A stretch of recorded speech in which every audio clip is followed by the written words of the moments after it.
মুক্তিযুদ্ধ নিয়ে সংসদে প্রচুর কথাবার্তা হচ্ছে, বাহাস হচ্ছে এবং যথারীতি ফেসবুকে যা হয়, বিএনপি বিরাট ভুল করছে, স্টুপিডিটি করছে, আবারও মুক্তিযুদ্ধের কথা তুলে সে আওয়ামী লীগ হয়ে উঠছে, কিংবা এই কথা বলার মাধ্যমে সমাজে সেই বিভক্তি তৈরি করছে, এতে বিএনপির ভরাডুবি নিশ্চিত। এই ধরনের আলাপ আবার উঠল। আগেও বলেছি, আবারও বলি, যারা এই কথাগুলো বলছেন তারা বিএনপিকে পছন্দ করেন না, তারা বিএনপি বিরোধী মানুষ, কিন্তু আবার এই কথা বলার সময় মনে হয় তারা ভীষণ বিএনপির শুভাকাঙ্ক্ষী। আমি রাদার বলি, বিএনপির রাজনীতি যারা পছন্দ করেন না, বা উল্টো সরাসরি যদি বলি তারা জামাতপন্থী লোকজন, তাদের তো খুশি হওয়া উচিত। মুক্তিযুদ্ধের কথা বলে বিএনপি ডুবলে ডুবুক, সমস্যাটা কোথায়? এটা তো তাদের জন্য ভালো। একটু প্রেক্ষাপটটা বলে নেওয়া ভালো। আমরা যারা পার্লামেন্টের দিকে খোঁজ খবর রাখছি খেয়াল করব, গতকালের আগের দিন জনাব আন্দালিব রহমান পার্থ এবং জনাব ফজলুর রহমান, এই দুজন মুক্তিযুদ্ধকে কেন্দ্র করে বিশেষ করে জামাতকে খুব স্ট্রংলি, টাফভাবে টার্গেট করে বক্তব্য দিয়েছেন। বিদ্রুপ এবং তথ্য নানান কিছু মিলে জামাতকে বেশ কঠোর ভাষায় তারা আক্রমণ করেছেন। পরের দিন মানে গতকাল দেখলাম আইনমন্ত্রী, স্বাস্থ্যমন্ত্রী, তথ্যমন্ত্রী, আমি যতটুকু দেখেছি কয়েকটা অন্তত আমার চোখে পড়েছে, তারাও মুক্তিযুদ্ধকে খুবই ফোকাসে রেখে কথাবার্তা বলেছেন। এবং বলা বাহুল্য, মুক্তিযুদ্ধের আলাপ যখন আসবে তখন জামায়াতে ইসলামীকে টার্গেট করে কথা বলা হবেই বলেছেন। আবারও সেই আলাপ নিশ্চয়ই মাঠে নামানো হবে। বিএনপি তো শেষ হয়ে গেল, মানে করে জামাত, সমর্থন করে জামাত, জামাতকে ক্ষমতায় আনানোর জন্য সব রকম চেষ্টা নির্বাচনের আগে করেছে, কিন্তু নির্বাচনের আগেও বলা হয়েছিল এই মুক্তিযুদ্ধের কথা বলে বিএনপি ভরাডুবি ঘটবে। আমরা নিশ্চয়ই খেয়াল করেছি মাননীয় প্রধানমন্ত্রী, তখনকার দলের প্রধান, অনেকগুলো ভাষণে এই মুক্তিযুদ্ধের আলাপ এনেছেন। এবং একটা কথা তো আমি আবার করতে চাই, সেটা হচ্ছে ওই যে আমাকে ক্ষমতায় এনে দেখেন, ওকে দেখলেন, তাকে দেখলেন, তাকে দেখলেন, আমাকে এবার এনে দেখেন। তখন মাননীয় প্রধানমন্ত্রী যে কথাটা বলেছিলেন সেটা হচ্ছে, তোমরা কি করো না করো, ৭১ এদেশের জনগণ দেখে ফেলেছে। সুতরাং মুক্তিযুদ্ধকে সামনে আনা বিএনপির একটা কৌশল হিসাবে অনেকেই নিতে পারছিলেন না। আমি তখনও বলেছি, এখনও বলছি, এই একটা জিনিসের প্রতি তাদের যে প্রতিক্রিয়া সেটাই প্রমাণ করে মুক্তিযুদ্ধকে বাংলাদেশের মাটিতে, রাজনীতিতে রাখতে হবে। রাজনীতিতে কার্ড থাকে, যে কেউ এটাকে বিভিন্নভাবে ইন্টারপ্রিট করতে পারেন, কিন্তু একটা গুরুত্বপূর্ণ কার্ড, এটা থাকবে। এটা থাকবে যতদিন পর্যন্ত না জামায়াতে ইসলামী নিঃশর্তভাবে তাদের অপরাধ স্বীকার করবে।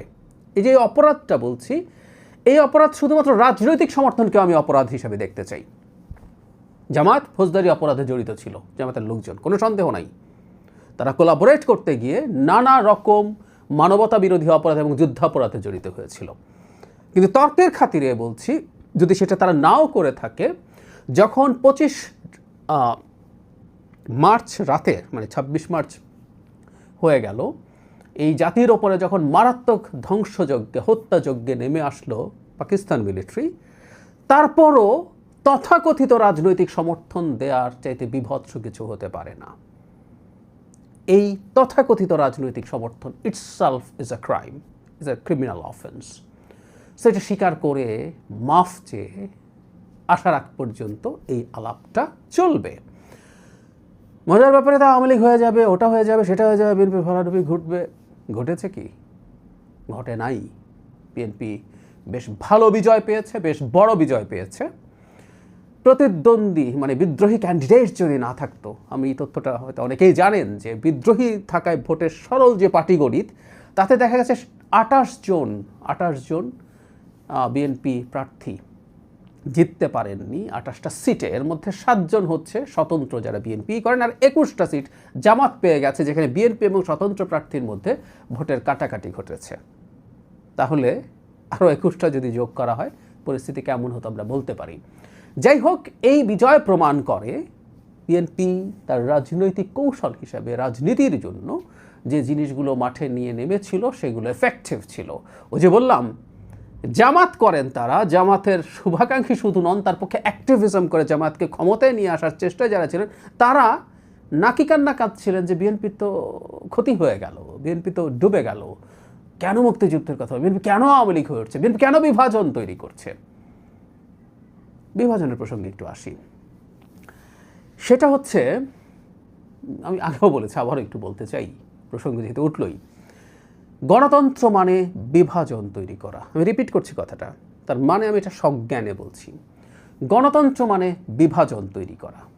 অবশ্য একটা ফটো কার্ডে এটা লিখে দিলে মনে হবে যে আমি খুব খারাপ কিছু বলে ফেললাম, কারণ এই যে বিভাজন ব্যাপারটাকে ব্যাখ্যা করছি, এটা নিয়ে তো আবার ফটো কার্ডের যুগ, আমার নামে প্রচুর ফটো কার্ড এমনিও বানিয়ে ফেলা হয়, যেটা আমি বলিও নি, আর এই বাক্যটা তো বলেছি। যাই হোক, এই বিভাজনটার ক্ষেত্রে একটা শর্ত আছে। এই বিভাজন এমন হতে পারবে না যেটা ঘৃণা উৎপাদন করে, অন্যের রাজনৈতিক এবং নাগরিক অধিকার হরণ করে। এই বিভাজন করা যাবে না। তাহলে বিভাজনের একটা তত্ত্ব আছে। কেন বলছি বিভাজন করতেই হবে? এই যে পৃথিবীতে বিভিন্ন রকম রাজনৈতিক দল আছে, তার মানেটা কি? তার নিজস্ব একটা রাজনৈতিক চিন্তা আছে, সেই রাজনৈতিক চিন্তাটা সেটার ভিত্তিতে সে কিছু মানুষকে তার কাছে নিয়ে আসতে চেষ্টা করে। খুব গ্রস অর্থে বলতে গেলে এটা একটা বিভাজন, যে ও এই চিন্তা করে, ওর এই চিন্তা করে, আপনি এটা যাবেন না, আপনি আমার কাছে আসেন। সো আমি কিছু অংশের মানুষকে আমার কাছে নিয়ে আসতে চেয়েছি। সো বিভাজন শব্দটাকে এত খারাপভাবে দেখার কিছু আছে বলে আমি মনে করি না। কিন্তু হাসিনার বিভাজন না, তিনি এই বিভাজনের মাধ্যমে ঘৃণা উৎপাদন করেছেন এবং মানুষকে হত্যাযজ্ঞ করে তুলেছেন। হত্যাযজ্ঞ করে তুলেছেন, তার মানবিক অধিকার, তার মানবাধিকার, তার রাজনৈতিক অধিকার সব হরণ করেছেন। রাজাকার বললে, মুক্তিযুদ্ধ বিরোধী বললে যে কোনো কিছু করে ফেলা যায়, তার রাজনীতি করতে দেওয়া যাবে না, তাকে গ্রেফতার করা যায়, তাকে অত্যাচার করা যায়, এগুলো ক্রাইম। এই কাজটা করা যাবে না। এটা রাজনীতির, আমাদের যে লিবারেল ডেমোক্রেসি তার পেরিমিটারে পড়ে না। এর বাইরে সব কিছু হতে পারে। সুতরাং যেই দলটা এই রাষ্ট্রের জন্ম চায়নি, সেই দলটার বিরুদ্ধে তার প্রতিপক্ষ, তার প্রতিদ্বন্দ্বী হিয়ালাপ করবেই। যে দলটা 24 সালে যা হয়েছে গণ অভ্যুত্থান, সেটাকে অনেক বড় করে দেখেন এবং সেখানে যারা অপরাধ করেছেন, হাসিনা এবং তার দোসররা, তাদেরকে মারাত্মক অপরাধী মনে করেন। এই 24-এর এই অপরাধীদের তুলনায় 71-এর অপরাধীরা অকল্পনীয় রকম বড় অপরাধ করেছেন, বহু গুণ বড় অপরাধ করেছেন, তাদেরকে নিয়ে আলাপ হবে। এবং ফৌজদারি অপরাধ তামাদি হয় না, 71 সালের অপরাধ থেকে যায়, নিশ্চয়ই থেকে যায়। সুতরাং এই আলাপটা চলবে। কিন্তু যে কথাটা বলছিলাম, কেন তারা এমন করেন, তারা আসলে জানেন মুক্তিযুদ্ধ যতদিন মাঠে থাকবে, জামায়াতের রাজনীতি সমস্যার মধ্যে পড়বেই। সুতরাং তারা যারা হাই হাই রব তোলেন, তারা আদতে জামাতকে বাঁচাতে চান, কারণ তারা জানেন বিএনপিকে ভয় পাইয়ে দেওয়ার চেষ্টা করে যে তোমরা মুক্তিযুদ্ধ নিয়ে কথাটা বলো না, তোমার ক্ষতি হবে। আদতে আসলে ক্ষতি জামাতের হচ্ছে, তারা ফিল করেন। সে কারণে তারা বিএনপির শুভাকাঙ্ক্ষী সাজার চেষ্টা করেন। এখানেও গুপ্ত হয়ে বিএনপি ভাব দেখানোর চেষ্টা করেন। বিএনপি রাইটলি মুক্তিযুদ্ধ নিয়ে কথা বলছে, এই কথা বিএনপি বলে যাবে, আমি সংসদ দেখে ধারণা করতে পারছি, এবং এটাই সঠিক সিদ্ধান্ত। নির্বাচনের আগে এই কথাটা বারবার বলেছি। তবে এখানে একটা ফুটনোট আছে, এটাও আগে দিতাম, আবার একটু যোগ করে দেই। মুক্তিযুদ্ধ নিয়ে যে আলাপ, মুক্তিযুদ্ধের বয়ান নিয়ে যে আলাপ, মুক্তিযুদ্ধের চেতনা নিয়ে যে আলাপ, এটা অবশ্যই আওয়ামী বয়ান হবে না।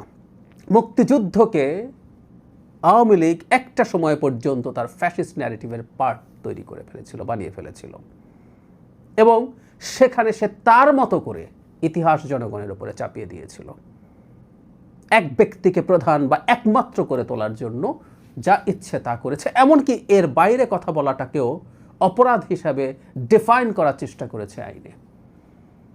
বাংলাদেশের মুক্তিযুদ্ধের এই ইতিহাস, জনগণের ইতিহাস, সেটা আসবে, সেটাই থাকবে।